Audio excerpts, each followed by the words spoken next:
Coach Dave and Coach Brennan here, talk to you a little bit about tips and tricks about the upper extremity squat technique. Now you may say, you're missing an arm, you're not missing legs. What's different? Well, a lot of things could be different. And there's a couple of quick tricks that we're going to show you guys to hopefully promote the right movement and continue to keep you guys healthy. So, Coach Brennan, why don't you walk up to the bar and show us what you've seen from a traditional person who's going to start to squat. Yeah, like how you used to, that's right. So when you see Coach Brendan here, and you'll notice a few things. One, his left arm is up on the bar in a position where it's actually engaging his shoulder. His right arm is actually pulled back in, so his lat's tight here. What he's actually doing is transferring a load unintentionally, and he's going to push this hip out while he does that.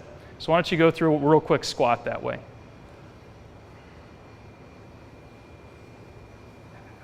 Now when you see that, you start to see, come back up, you'll see that load really torque his hips. Go ahead and re-rack.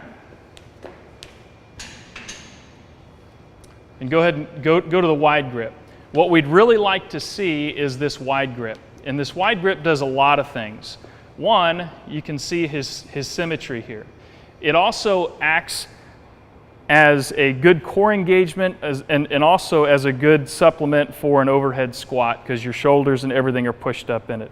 So when we look at this here, go ahead and give me 2 squats. Boom.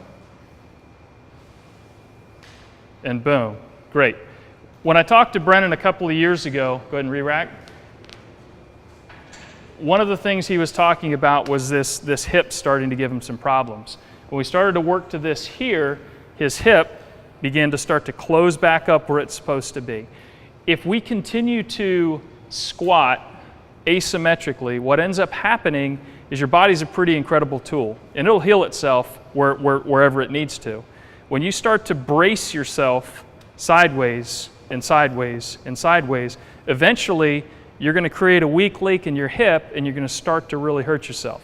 So those are a couple of the quick tips we look at. Look at where your hips are going to be, look at where your feet are going to be, do a lot of glute bridges, especially focused on your dominant side hip.